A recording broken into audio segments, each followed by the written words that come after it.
አርነ ስሎት ተባረሩ።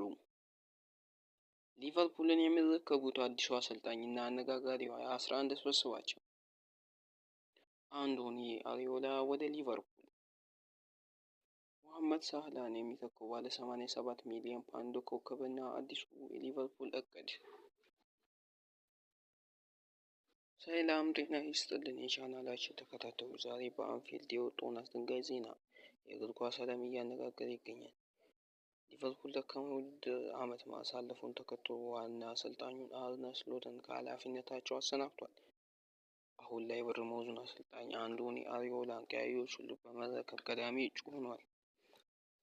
ስፔናዊው አሰልጣኝ በኤርገን ክሎፕ ዘመን የነበረውን ከፍተኛ የፕሬሲንግ ስልት ወደ አንፊልድ ይመልሳሉ ተብሎ ይጠበቃል።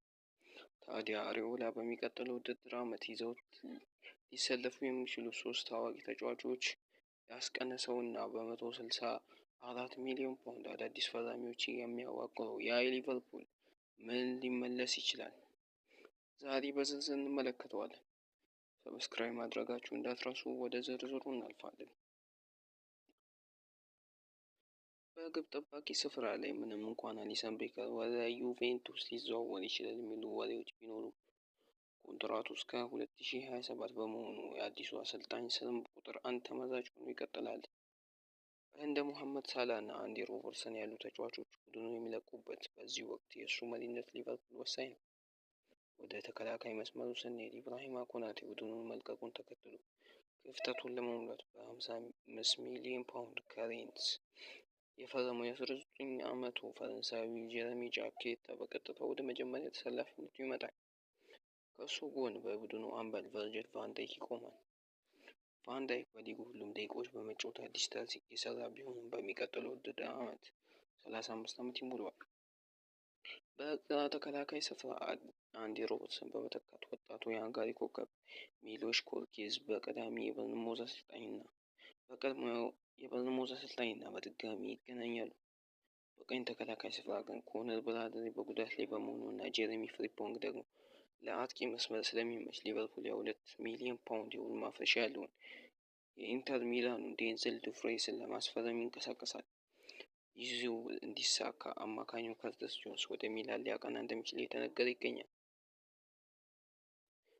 የአሪዮላ የጨዋታ ስልት 4-2-3-1 ወይም 4-4-2 በመሆኑ በአማካኝ መስመሩ ላይ ሁለት ተጫዋቾችን ብቻ ይፈልጋል። በዚህም ምክንያት አርጀንቲናዊ ኮከብ አሌክሲስ ማክ አሊስተር መጀመሪያ ተሰላፊነት ውጭ ሊሆን ይችላል። በምትኩ አሰልጣኙ በአካላዊ ብቃትና በጉልበት የሚበልጡትን ራያን ግራቨንበርችና ዶሚኒክ ሶቦስላይን በአማካኝ ላይ ያጣምሯቸዋል። ግራቨንበርች ጨዋታውን እንዲቆጣጠር ኃላፊነት የሚሰጠው ሲሆን ባለፈው ሲዝን በቀኝ ተከላካይነት ተሰልፎ መበሳጨቱን ገልጾ የነበረው ሶቦስላይ ደግሞ በሚወደው የቦክስ ቱ ቦክስ ስልት ቡድኑን በጉልበት ያግዛል።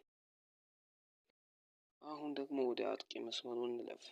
የሊቨርፑል ትልቁ ፈተና የታሪክ እምብርት የሆነው ሙሐመድ ሳላህ መተካት ነው። ይህም ማድረግ ሊቨርፑል አይናቸውን የጣሉበት የ87 ሚሊዮን ፓውንድ የሚገመቱን አይቮሪ ኮስታዊ ክንፍ መስመር ተጫዋች ያን ዲያሞንዴ ላይ ነው። እሱ በቀኝ ክንፍ ላይ ይሰለፋል።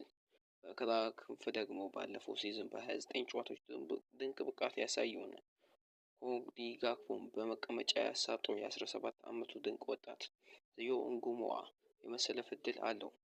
ከፊት አጥቂው ጀርባ ደግሞ ጀርመናዊ ኮከብ ፍሎሪያን ቨርትዝ የመጫወቻ ሙሉ ነፃነት ይሰጠዋል። ይህም ቨርትዝ በአንፊልድ የመጀመሪያ ሲዝኑ ካሳየው ደካማ ብቃት አገግሞ የሊጉ ምርጥ እንዲሆን ትልቅ በር ይከፍታል። በመጨረሻም በዋና አጥቂነት ስፍራ ሁጎ ኢኪቲኬ በደረሰበት ጉዳት ምክንያት እስከ ዓመቱ አጋማሽ ስለማይሰለፍ እድል ለስዊድናዊው አጥቂ አሌክሳንደር ኢሳክ ይሰጣል። ባለፈው መስከረም በ125 ሚሊዮን የብሪታንያ የዝውውር ክፍል ወሰን ሰብሮ የመጣው ኢሳክ በመጀመሪያ ሲዝን ያስቆጠረው 4 ጎል ብቻ በመሆኑ ይህ የውድድር ዓመት ራሱ የሚያስመሰክርበት ወሳኝ ጊዜ ይሆናል። እንግዲህ በአዲሱ አሰልጣኝ አንዶኒ አሪዮላ ስር ሊቨርፑል ሊኖረው የሚችለው ድንቅ የ11 ስብስብ ይህን ይመስላል። በግብ ጠባቂ ቦታ ላይ አሊሰን ቤከር፣ በቀኝ መስመር ተከላካይ ላይ ዴንዘል ዱምፍሬስ፣ ጄሬሚ ጃኬታ እና ቨርጅል ቫን ዳይክ በመሃል ላይ ተጣምረው ኬርኬዝን በግራ ያሰልፋሉ። ግራቨንበርች እና ሶቦስላይ መሃሉን ሲቆጣጠሩ ዲያሞንዴ፣ ቨርትዝ፣ እንጉማ እና ኢዛክ የፊት መስመሩን ይመራሉ ተብሎ ይጠበቃል። እናንተስ በዚህ ስብስብ ላይ ምን አስተያየት አላችሁ? አርነ ስሎት መባረሩ ትክክል ነው?